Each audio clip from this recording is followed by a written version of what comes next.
नमस्कार, स्वागत है आप सभी का हमारे इस खास प्रोग्राम में। मैं हूं आपके साथ सुनील चौहान। दर्शकों, मंगल योग की महाशिवरात्रि, जिस दिन मां पार्वती बनी भोले की अर्धांगिनी।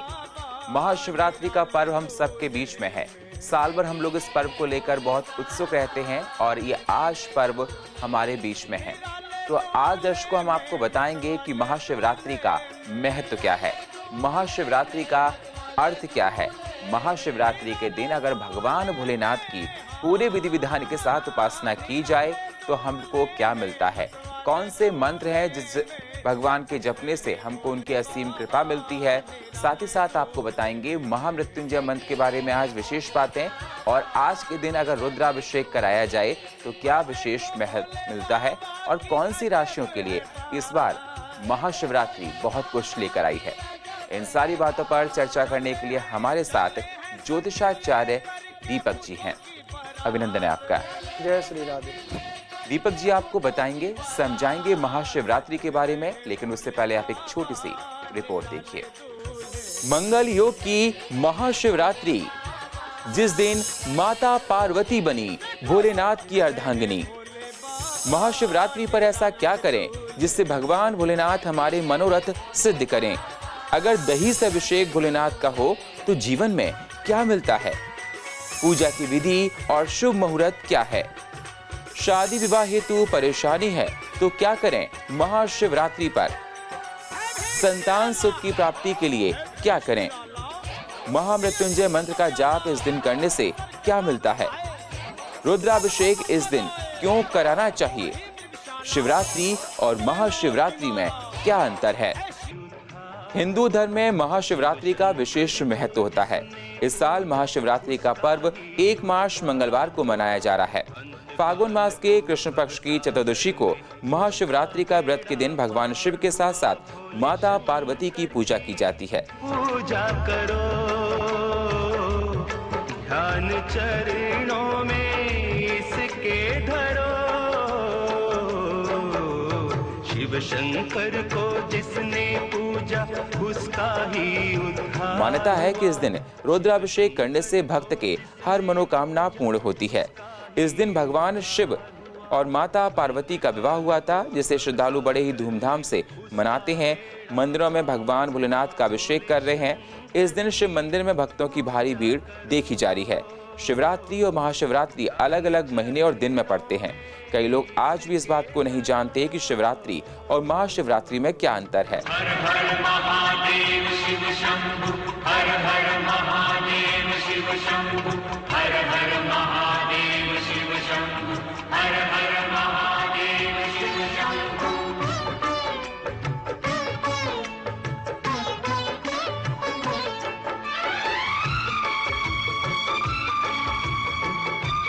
तो क्या करें विशेष महाशिवरात्रि पर जिससे भोलेनाथ की असीम कृपा हम लोगों पर बरसे। अगर आपको जाननी है ये सारी बातें तो जानने के लिए बने रहिए हमारे साथ। प्रोग्रामिंग डेस्क से सुनील चौहान, CCN न्यूज, दिल्ली। का दाता जगत का पिता, डमरू वाला है जग में दयालु बड़ा। दीन दुखियों का दाता जगत का पिता, सब पे करता है ये भोला शंकर दया। तो देखा आपने रिपोर्ट में और जानने की कोशिश की, ये पावन बेला, ये पावन समय हम सबके बीच में है। और आप लोगों को पता होगा कि भगवान भोलेनाथ बहुत जल्दी प्रसन्न होते हैं। तो आज का दिन आप लोगों के लिए खास है। आज बहुत महत्वपूर्ण बातें महाशिवरात्रि को लेकर बताई जाएंगी। साथ ही साथ आपको ये बताया जाएगा कि आज ऐसा क्या करें, कितने प्रहर की पूजा है और नमक चमक की पूजा करने से आपको क्या मिलता है। पंडित जी, बहुत ही शुभ बेला हम सब के बीच में है और हर जगह देखा जा रहा है बम बम भोले है। महाशिवरात्रि की धूम मची है। आपके मंदिर में भी श्रद्धालु लंबी लंबी कतारें लगाकर खड़े हैं और अपनी बारी का इंतजार कर रहे हैं कि किस प्रकार से भगवान भोलेनाथ का अभिषेक कर सकें। जो दर्शक आपको देख रहे हैं, आप उनको ये बताइए कि महाशिवरात्रि का महत्व हम सबके जीवन में क्या है और इस बार की शिवरात्रि हम लोगों के लिए बेहद खास क्यों है। सबसे पहले सभी भक्तगणों को महाशिवरात्रि की बहुत बहुत हार्दिक शुभकामनाएं।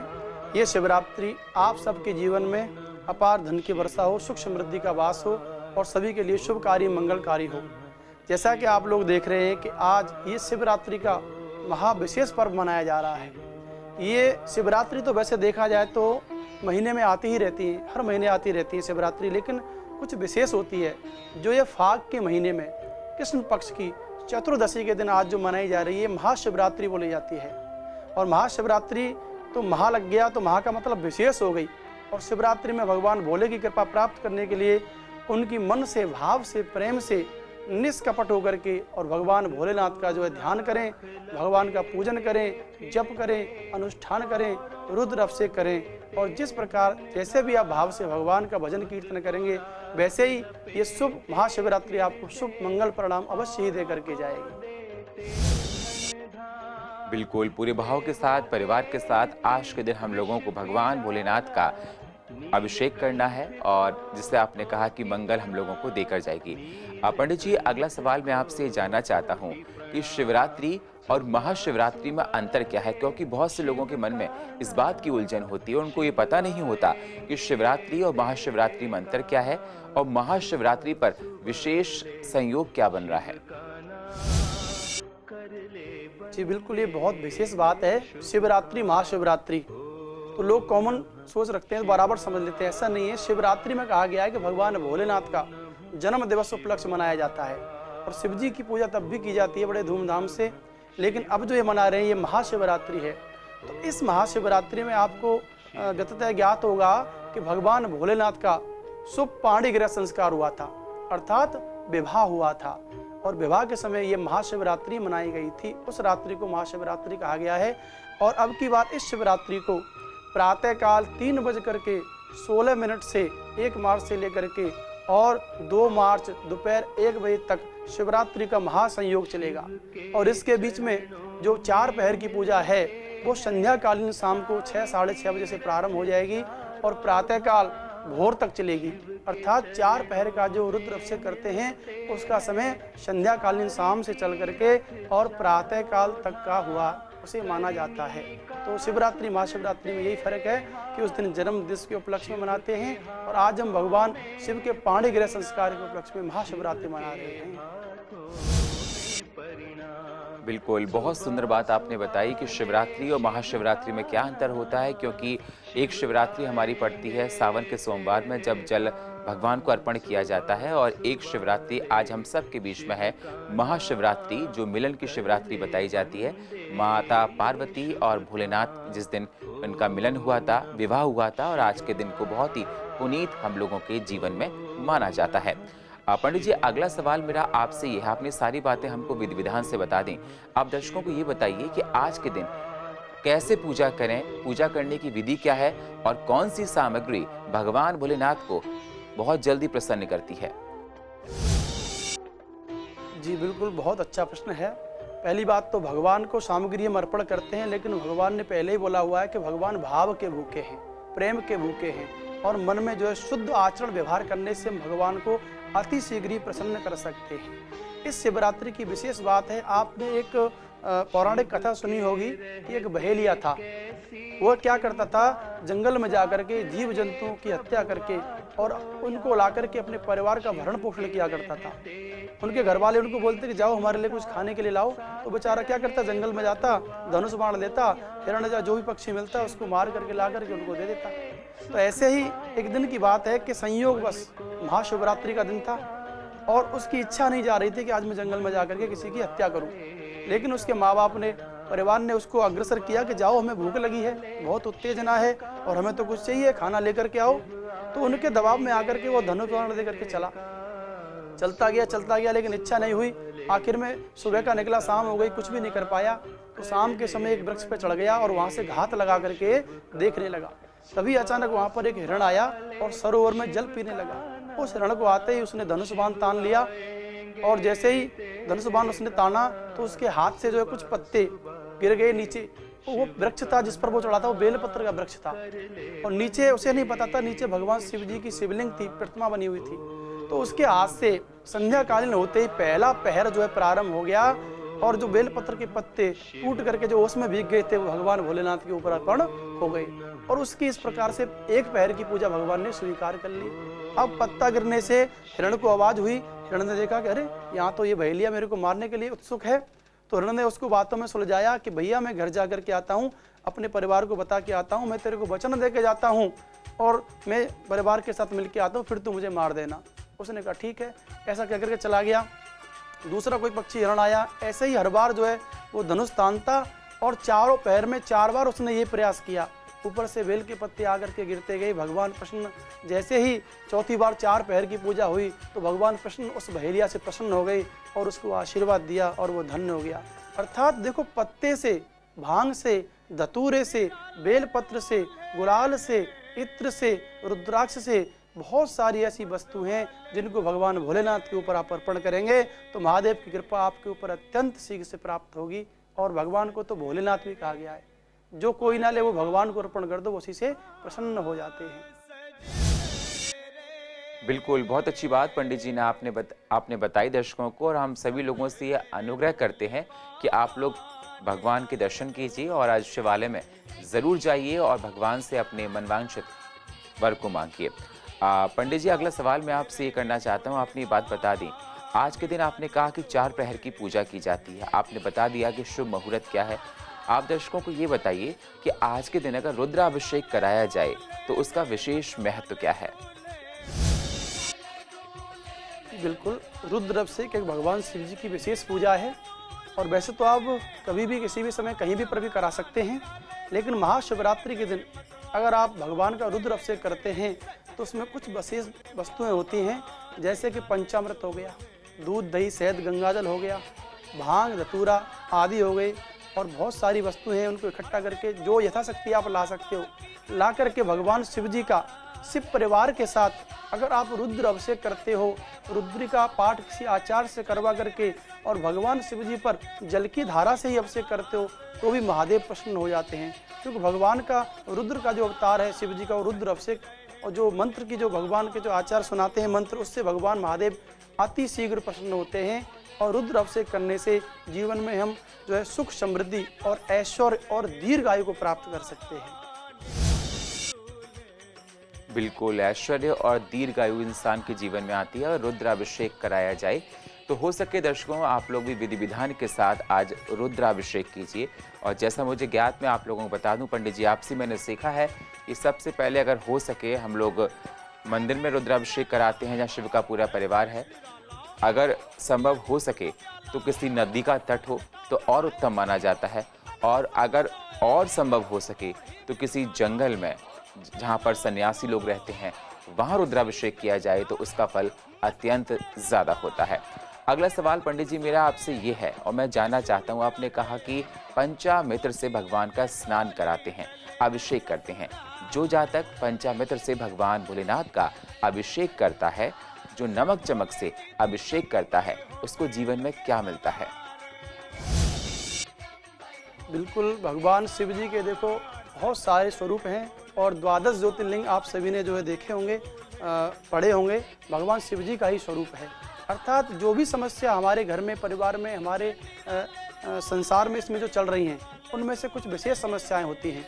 जैसे हम भगवान महादेव का गाय के दूध से अगर अभिषेक कराते हैं तो हमें दीर्घायु की प्राप्ति होती है और पुष्टि वर्धनम, हमारे शरीर में बल की प्राप्ति होती है। और ऐसे ही दही से, शहद से अगर हम भगवान का स्नान करते हैं, पंचामृत से भगवान का रुद्र अभिषेक कराते हैं तो हमें स्वास्थ्य में वृद्धि होगी, हमारे परिवार में मधुरता आएगी और आपस में जो स्नेह है वो अति शीघ्र बढ़ेगा और आपस में जो है कभी मनभाव, भेदभाव नहीं होगा। क्योंकि महादेव जो परिवार के साथ बैठे हुए हैं उनके साथ देखिए, उनके पुत्र गणेश हैं, कार्तिकेय हैं और गौरा पार्वती जी हैं और नंदी जी हैं। भगवान महादेव हमेशा आप देखते हैं शिव परिवार के साथ विराजमान हैं। तो आप पंचामृत से अगर महादेव का अभिषेक करेंगे तो आपके परिवार में भी बहुत ज़्यादा प्रेम बढ़ेगा और अनेक मनोकामनाओं के साथ बहुत सारी वस्तु हैं। दुर्वा के रस से आप अभिषेक करा सकते हो, गन्ने के रस से आप अभिषेक करा सकते हो, धृत घी से आप अभिषेक करा सकते हो, इत्र से आप अभिषेक करा सकते हो और बेलगिरी के रस से आप अभिषेक करा सकते हो। बहुत सारी ऐसी वस्तुएं हैं जिनका अलग अलग अभिषेक कराने से अलग अलग जो है फल की प्राप्ति होती है। बिल्कुल, बहुत अच्छी बात बताई। अगर हो सके तो भगवान भोलेनाथ का आज आप लोग शिवालयों में जाकर और मंदिरों में जाकर अभिषेक कीजिए। आपके मंदिरों में चल रहा है जैसा मुझे ज्ञात है। पंडित जी, अगला सवाल मेरा आपसे है, आपने ये सारी बता दी बातें। मैं आपसे जानना चाहता हूँ कि इस बार की महाशिवरात्रि कौन सी राशि वालों के लिए विशेष फलदायी है? अब की जो महाशिवरात्रि पड़ रही है, आप सोच सकते हैं कि 60-70 साल के बाद अब की बार विशेष जो है योग पैदा हुआ है, और उस योग को हम गज केसरी योग भी कहते हैं। इससे अब की बार विशेष करके 7 राशियों को जो है विशेष फल प्राप्त होने की जो है इच्छा बताई गई है, और उनके लिए बहुत सारे सितारे बुलंद होंगे। उनमें से आपको मैं बताता हूँ, पहली राशि है मेष। मेष राशि वाले जातकों के लिए महाशिवरात्रि बहुत ही शुभकारी, मंगलकारी है, और उनके जीवन में बहुत सारी खुशियां लेकर के आने वाली है। और जो चल रही है इस मेष राशि वाले, इस शिवरात्रि को भगवान शिव का अगर ज़्यादा पूजन ना कर सकें तो कम से कम व्रत ही रखें और उसका पारायण करें, तो उन्हें बहुत अपार फल की प्राप्ति होगी। और दूसरी राशि बताई गई है तुला। तुला राशि वाले जातक वैसे तो बात को छिपाने वाले होते हैं, उनका स्वभाव है, लेकिन वो उसका शिवरात्रि से कोई संबंध नहीं है। वो सिर्फ इतना करें कि महादेव के मंदिर जाएं और महादेव को गंगा जल मिला हुआ जल लेकर के और कम से कम 4 लोटे जल अवश्य चढ़ाएं, क्योंकि ऐसा गया है कि पहले लोटे में जो है भगवान के पैर धुलते हैं, दूसरे में हाथ धुलते हैं, तीसरे में मुंह धुलता है, और चौथा लोटा हम चढ़ाते हैं, तो उससे भगवान भोले को संपूर्ण स्नान के रूप में स्वीकार किया जाता है। अगर ऐसा करते हैं तो उनको धन संपत्ति की बहुत जल्दी जो है वृद्धि होगी। अर्थात आगे की राशि आती है कर्क। कर्क राशि वाले जातक भी भगवान शिव का रुद्र अभिषेक करें, और जैसा अभी आपने कहा कि नमक चमक के द्वारा अगर कर्क राशि वाले जातक जो है भगवान रुद्र अभिषेक करते हैं, और जो रुद्री का पाठ होता है उसको ब्राह्मणों से, आचार्यों से रुद्र अभिषेक करवाते हैं, तो उनको संतान सुख की प्राप्ति एवं उनको धन की प्राप्ति अवश्य ही प्राप्त होगी। और आगे चलते हैं हम कर्क के बाद, अगली राशि है मिथुन। मिथुन राशि वाले जातक भी भगवान शिव जी का रुद्र अभिषेक करें, और हो सके तो महामृत्युंजय जब बैठ करके 1 माला अवश्य करें। इसके करने से उनके जीवन में प्रसन्नता आएगी और उनका स्वास्थ्य अति उत्तम होता रहेगा। आगे बढ़ते हैं हम, अगली राशि है कन्या। कन्या राशि वाले जातक मन के साफ होते हैं, छल कपट से परे होते हैं। उनको भी अपने बुद्ध स्वामी को मानते हुए, बुद्धि का, विवेक का परिचय देते हुए आज के दिन भगवान भोलेनाथ की, माँ पार्वती की प्रतिमा के साथ रख कर के उनका पूजन करें, और उनको पत्र, पुष्प, फल, फूल आदि अर्पण करें। ऐसा करेंगे तो उनको सुख समृद्धि की प्राप्ति अवश्य ही होगी। और अगली राशि है हमारी मीन। वैसे तो मीन राशि 12वीं राशि कही गई है, गुरु इसके स्वामी हैं, तो हमको महादेव को गुरु समझ करके उनकी शिव परिवार के साथ पूजा करें, और हो सके तो महादेव को रुद्राक्ष धारण करने को दें। उस दिन रुद्राक्ष की माला शिव जी को पहनाएं। ऐसा करने से उनके जीवन में सारे कष्ट, विपत्तियां दूर हो जाएंगी, और उनको इस साल धन प्राप्ति के अवसर अवश्य ही प्राप्त होंगे। और जो अंतिम राशि है वो है कुंभ राशि। कुंभ राशि के स्वामी शनि हैं, और शनि काफ़ी क्रोधी माने जाते हैं, लेकिन महादेव की पूजा करने से उनकी राशि निर्मल हो जाएगी, और उनको भी संपत्ति, यश, वैभव, कीर्ति प्राप्त करने का आज मौका है, और वो भगवान का अवश्य ही जब पूजन करें, और इन राशियों पर जो है महादेव की कृपा अवश्य ही प्राप्त होगी। बहुत अच्छी बात आपने बताई कि महादेव, नीलकंठ महाराज की कृपा उनको प्राप्त होगी। आशुतोष की कृपा प्राप्त करने के लिए इन राशि वालों को ये सब करना है। पंडित जी, ये सारी बातें आपने बता दी। आज मिलन की रात्रि है और भगवान भोलेनाथ की शादी हुई थी, तो आज मैं शादी से जुड़ी हुई कुछ बातें आपसे करना चाहता हूँ। जिन लोगों की शादियों में अड़चन आ रही है, शादियां अगर हो भी गई हैं तो उनके दाम्पत्य जीवन, मतलब पति पत्नी में मतभेद हैं, तो ऐसे लोगों के लिए पावन दिन, ये पावन बेला कितना महत्वपूर्ण है? बिल्कुल बहुत महत्वपूर्ण है। भगवान भोलेनाथ की कृपा उन सबको प्राप्त हो, उनके लिए विशेष मैं आपको रुद्र अभिषेक के माध्यम से बताता हूँ कि ऐसे दंपतियों को गन्ने का रस निकाल करके और बिना नमक के साधा रस से जो भगवान शिव जी के 8 अध्यायों का रुद्री का पाठ करके अगर उनका अभिषेक किया जाता है, तो उनके जो विवाह के निमित्त जो परेशानियां चल रही हैं, पति पत्नी के बीच अनबन है, झगड़ा है, कोई भी द्वेष भावना है, अगर ऐसा वो करते हैं तो निश्चित रूप से उनके जीवन में अपार खुशी आएगी, और उनके सारे झगड़े जो है बड़े आराम से जो है सुलझ जाएंगे।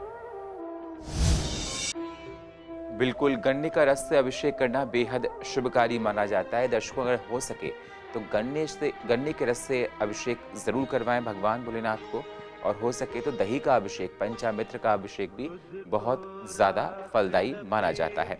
अगला सवाल पंडित जी मेरा आपसे है, आरोग्य के लिए जिनका स्वास्थ्य अच्छा नहीं रहता है, अपने स्वास्थ्य को अच्छा रखना चाहते हैं, तो महादेव की पूजा कैसे करें? जी बिल्कुल, आरोग्य भी विशेष चीज़ है और आरोग्य प्राप्त करने के लिए आप महादेव का पंचामृत का भी अभिषेक कर सकते हैं, और विशेष करके घृत का, घी का अगर आप महादेव का रुद्र अभिषेक करते हैं तो आपको आरोग्य ऐश्वर्य की प्राप्ति होगी और महादेव की कृपा आप लोगों पर सदा ही बनी रहेगी। और उसके ऊपर विषम संख्या में बेलपत्र चढ़ाएं, और बेलपत्र के ऊपर जो है राम नाम लिख कर के चंदन से या केसर से तब अगर भगवान महादेव के ऊपर अर्पण करते हैं तो उनको आरोग्य की प्राप्ति अवश्य विशेष रूप से होगी। बिल्कुल, बहुत अच्छी बात आपने बताई। पंडित जी अगला सवाल मेरा आपसे है, बिजनेस में जिनको लॉस हो चुका है, फाइनेंशियल प्रॉब्लम होती है, पैसे की लेकर तंगी है, आर्थिक तंगी से निपटने के लिए आज का दिन कितना इम्पोर्टेंट है? उनके लिए बहुत इम्पोर्टेंट है, क्योंकि ये दिन ये लगा लीजिए कि साल में एक बार ही आता है और अच्छे मौके हमारे जीवन में बहुत कम आते हैं। तो उन सब से मैं यही कहूँगा इस माध्यम से कि वो भगवान शिव जी का पूजन करना ना भूलें, और हो सके तो भगवान शिवरात्रि का जो व्रत रखें और व्रत में अन्न ना ग्रहण करें, फलाहार करें, फल फूल ड्राई फ्रूट आदि जो वस्तुएं बहुत सारी चीज़ें वो पूजा करने के बाद ग्रहण करें। और उस दिन भूल करके भी किसी से छल कपट ना करें, झूठ ना बोलें, किसी का अहित ना करें, किसी गरीब व्यक्ति को सताए ना। अगर ऐसा करते हैं तो उनके जीवन में व्यवसाय में वृद्धि अवश्य ही होगी और महादेव की कृपा उनके ऊपर भी बरसेगी। बिल्कुल, किसी का दिल नहीं दुखाना है, हर किसी गरीब की मदद करनी है, यही सबसे बड़ा परोपकार होता है और इससे ही जीवन में इंसान को बहुत सारी खुशियां मिलती है। पंडित जी अगला सवाल मेरा है कि आज के दिन देखा जाता है कि महामृत्युंजय मंत्र, जिसका विशेष महत्व माना जाता है, लोग जाप भी करते हैं, पाठ कराते हैं। अगर किसी घर में महामृत्युंजय मंत्र का अगर जाप पाठ हो तो उसकी क्या विशेषता है और ये कितना फलदायी है? बिल्कुल, जैसे कि आप कह रहे हैं कि महामृत्युंजय इस कलयुग में विशेष है। वो मृत्यु तुल्य कष्ट को भी टाल सकता है और इस जीवन में हमें सारे कष्ट से, रोगों से मुक्ति दिलाने के लिए ये रामबाण है। और महामृत्युंजय मंत्र का एक विशेष चरण होता है, क्योंकि महामृत्युंजय मंत्र को कम से कम 1.25 लाख मंत्र की संज्ञा में करना चाहिए। ये योग्य आचार्य को उनको आदेश दें और उनसे जो है विधिवत रूप से जो है महामृत्युंजय 1.25 लाख मंत्र कराएं। और महामृत्युंजय पूर्ण होने के बाद दशांश हवन भी करना चाहिए। और उसके बीच में जो है भगवान शिव जी का रुद्र अभिषेक करना अनिवार्य है। और रुद्र अभिषेक करते समय उन पर जो है चांदी के, तांबे के, लोहे के जैसे भी सुविधा हो, नाग के जोड़ा अवश्य ही अर्पण करें। क्योंकि महामृत्युंजय आज का समय देखा जा रहा है कि कलयुग के समय में विशेष लोगों को बीमारियां बहुत सताती हैं। हर व्यक्ति को कोई ना कोई कष्ट है, हानि है, स्वास्थ्य की समस्याएं आ रही है।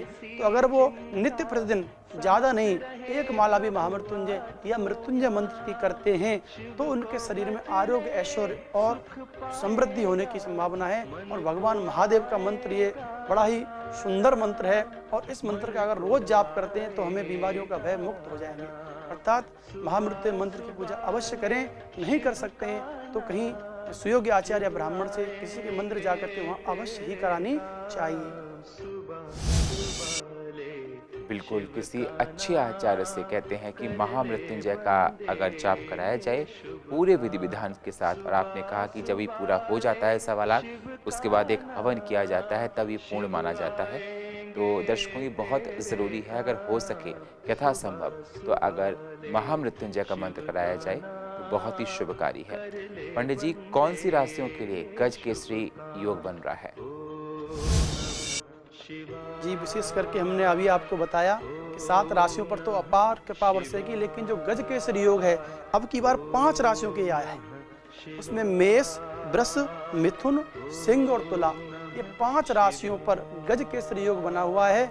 इन 5 राशि वाले अगर भगवान शिव की शुद्ध मन से, भाव से पूजा अर्चना करते हैं तो उनके जीवन में ये शिवरात्रि विशेष मानी जाएगी और उनको अचानक धन प्राप्ति जो उन्होंने कल्पना नहीं की होगी, इतना धन की प्राप्ति हो सकती है और जीवन में उनके खुशहाली आने से कोई नहीं रोक सकता, बशर्ते उनको भगवान शिव का चिंतन, पूजन, पाठ, स्मरण आदि ही करना अनिवार्य है। वो इस मौके को ना भूलें और तुरंत भगवान शिव की आराधना में अपने आप को ढाल लें। बिल्कुल, बहुत अच्छी बात आपने बताई कि भगवान भोलेनाथ की आराधना में अपने आप को डाल रहे हैं। बहुत बहुत शुक्रिया पंडित जी, आप हमारे इस मंच पर आए और आपने दर्शकों को बहुत महत्वपूर्ण बातें बताई। ये पावन त्यौहार हम सबके बीच में और हर जगह भगवान भोलेनाथ के जयकारे, जय घोष हो रहे हैं और हर जगह भगवान भोलेनाथ का पूजा पाठ किया जा रहा है। चलते चलते आप दर्शकों से कुछ कहना चाहते हैं तो आप कह सकते हैं। जी, मैं सबसे विशेष ये अनुरोध करूंगा कि शिवरात्रि के दिन कुछ ऐसे कार्य हैं जो ना करें, जैसे कि काले कपड़े ना पहने और झूठ ना बोलें, किसी को कष्ट ना दें और बेलपत्र ना तोड़ें, क्योंकि बेलपत्र का एक विधान है कि आप जिस दिन चढ़ाओगे, विशेष करके सोमवार को तोड़ना वर्जित है और शिवरात्रि को महादेव को अति प्रिय है, तो बेलपत्र वगैरह जो है आप उसी दिन ना तोड़ें, टूटे हुए लेकर के किसी से उनको चढ़ा सकते हैं और काले वस्त्र का त्याग करें। बाकी सब महादेव की इच्छा है। सभी के लिए फिर से महाशिवरात्रि की बहुत बहुत ढेर सारी शुभकामनाएं। तो देखा आपने, पंडित जी ने आपको बताया, समझाया, ये पावन त्योहार की महत्वता बहुत ज़्यादा है। आशुतोष को प्रसन्न करने के लिए हम लोगों को नाना प्रकार से पूजा करनी है। काले कपड़े आज के दिन नहीं पहनने हैं, वर्जित बताए जाते हैं कि अगर काले कपड़े पहनते हैं तो आशुतोष महाराज हमारे जो भोलेनाथ हैं उनको कष्ट होता है। तो आज काले कपड़े आप लोग ना पहने, मंदिर जाइए, भगवान भोलेनाथ का गुणगान कीजिए। और आज माता पार्वती और भगवान भोलेनाथ की शादी हुई थी। जिस प्रकार से आप देख रहे हैं कि पंडित जी ने बताया है, हर मंदिर में जय घोष हो रहे हैं और नाना प्रकार से भगवान भोलेनाथ को मनाया जा रहा है। उम्मीद करते हैं कि आपके जीवन में भी भगवान भोलेनाथ आपका यश, वैभव, आभा, कीर्ति दमकाते रहें और आपके जीवन में अपार अपार खुशियां आएं। और फिलहाल हमारे इस खास प्रोग्राम में इतना ही। बाकी खबरों के लिए आप बने रहिए CCN के साथ। तब तक के लिए नमस्कार। ओम नमः शिवाय।